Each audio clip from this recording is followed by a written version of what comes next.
మీలో ఎంతమంది గుడిలో ఇచ్చే ప్రసాదం కోసమే గుడికెళ్ళే వారు ఉన్నారో కామెంట్ చేయండి. ఎంతైనా ఇట్లా లైన్లో నిల్చొని గుడిలో ప్రసాదం తీసుకుంటూ వచ్చే కిక్కే వేరు. ఇది సంక్రాంతి రోజు అనమాట. సో ఈ రోజు పండగలో కూడా నేను నా ఇంటర్మీడియట్ ఫాస్టింగ్ అయితే మిస్ చేయలేదు. కాకపోతే వర్కౌట్స్ కానీ స్పెసిఫిక్గా టైం ఏమీ తీసుకోలేదు, ఇంట్లో పనికే సరిపోయింది.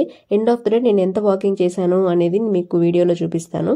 ఈరోజు అయితే పొద్దున్నే ఇంక ఇంట్లో పనులన్నీ చేసుకొని గుడికి వెళ్ళి పూజ చేసుకొని తర్వాత ఇంకా ఇంటికి వచ్చేటప్పటికి నాకు 11:30 అయిపోయింది. ఇంకా అప్పుడు నేను ఫస్ట్ మీల్ తీసుకున్నాను. అంటే 11:30 దాకా అంటే ఇంకా నాకు 17 hours కౌంట్ అయ్యింది ఫాస్టింగ్ పీరియడ్. మామూలుగా అయితే నేను బ్రేక్ఫాస్ట్ 10కి తీసుకుంటాను కదా. సో ఈరోజు అయితే 11:30 అయ్యిందనమాట. గుడిలో పెట్టిన ప్రసాదాన్నే నేను ఇంకా బ్రేక్ఫాస్ట్గా తీసుకున్నాను.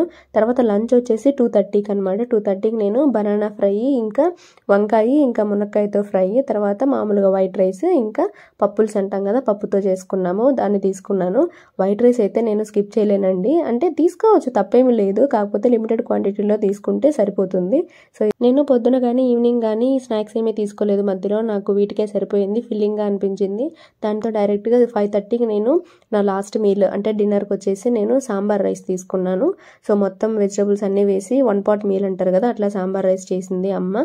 సో దాన్ని తీసుకున్నాను. చాలా టేస్టీగా ఉండింది అండ్ ఫిల్లింగ్గా కూడా ఉంది, ఎందుకంటే వెజిటబుల్స్ ఎక్కువ ఉన్నాయి కదా. సో ఇది హెల్త్కి కూడా బాగా మంచిది.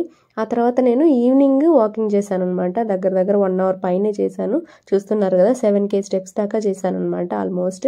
నేను పొద్దు నుంచి నడిచిందంతా కానీ వాచ్ పెట్టుకుంటే ఇంకా ఎక్కువ కౌంట్ అయ్యాయి, ఈజీగా 10K దాటేసింది. ఈ రోజు నేను తీసుకున్న మీల్స్ అన్నిటిని హెల్దీఫైమీ యాప్లో నేను క్యాలరీ కౌంటింగ్ చేస్తున్నాను.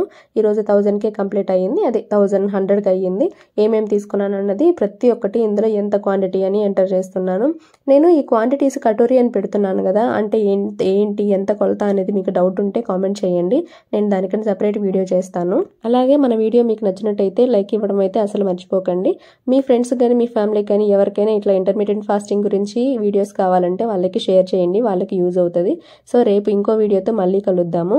మీరు ఫాలో అవుతుంటే కామెంట్ చేయండి. Bye bye.